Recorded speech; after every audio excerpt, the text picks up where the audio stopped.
Hello friends, आपण मानक आम चैनल को स्वागत। आज आम यही वीडियो रे व्हाट्सएप जरिया किपर निजर 10म डिजिटल सर्टिफिकेट डाउनलोड करें से विषय आलोचना करबा।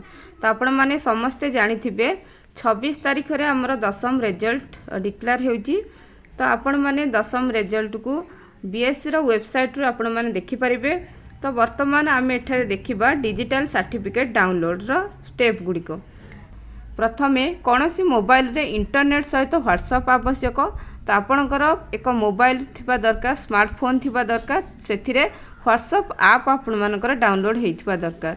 द्वितीय पॉइंट रही आपण माने परीक्षा पाई फॉर्म पूरण समय रे देइथिबा मोबाइल नंबर रे ओटीपी आसीबो। आपण माने फॉर्म पूरण जेतेबेले करिथिले सेतेबेले जे मोबाइल नंबर रजिस्टर करिथिले, जे मोबाइल नंबर देइथिले सेही मोबाइल नंबर रे आपणको गोटे ओटीपी आसीबो। तो निम्न सोपान गुड़िक देइछि केउ केउ सोपान अवलंबन कले आपण माने डिजिटल सर्टिफिकेट पाई परिबे घरे बसी। तो आपण माने प्रथमे 7710058192 एही नंबर को मोबाइल रे सेव करंतु। तो आपण को मोबाइल रे एही नंबर टी को सेव करंतु। सेकंड पॉइंट रे होइछि व्हाट्सएप खोलंतु। आपणकर जो व्हाट्सएप एप्लिकेशन अछि ताको ओपन करंतु। सेथिरे न्यू मैसेज को जाई सेही नंबर को क्लिक करंतु। तापरे हाय लिखि बीएससी लिखि पठांतु। तापरे 4 नंबर पॉइंट रे होछि जे रिप्लाई आसीबो आपन को सेठारु बीएससी रु गोटे रिप्लाई आसीबो। सेथिरे एएचएससी ऊपर क्लिक करंतु। तापरे 2024 को आपण माने बाछिबे। सेठारे थिबो निजर मोबाइल नंबर को लिखंतु। तो आपणकर जे मोबाइल नंबर रजिस्टर करथिले तो सही मोबाइल नंबर को आपण माने सेठारे लिखिबे। तापरे निजर जन्म तारीख को लिखंतु।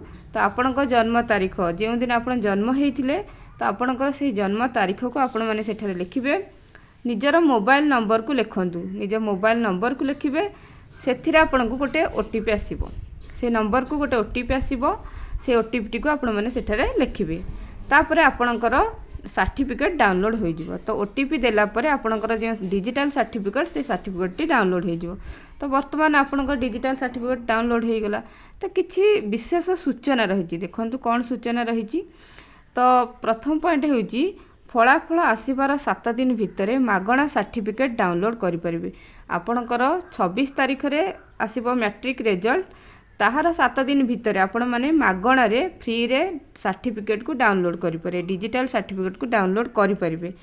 ता पर जदि आपण माने 7 दिन पर जदि आपण माने सर्टिफिकेट डाउनलोड करबा को चाहू छंदी ताहाले आपण को सेथि पई पैसा देबा को पड़िबो। जदि 7 दिन भितर आपण माने डाउनलोड करिवे ताहाले आपण को फ्री रे डाउनलोड हो जिवो। जदि आपण माने 7 दिन पर डाउनलोड करछन सर्टिफिकेट ताहाले सेथि पई आपण को पैसा देबा को पड़िबो। सर्टिफिकेट रा आग पछ गोटे फॉर्म रे रंगीन प्रिंट करके आपण माने रखि परिबे। तो आपण माने एही भली सोपान देई आपण माने डिजिटल सर्टिफिकेट को डाउनलोड करि परिबे। जदि आपको यही वीडियोटी भल लगी थाए तेबे वीडियोटी को लाइक करने सहित निज सांग मानक सहित वीडियोटी को शेयर करंतु। एही भली नुआ नुआ वीडियो देखिबा को चाहूतिले आम चैनल सहित जोड़ी होकि रुहंतु। Thanks for watching.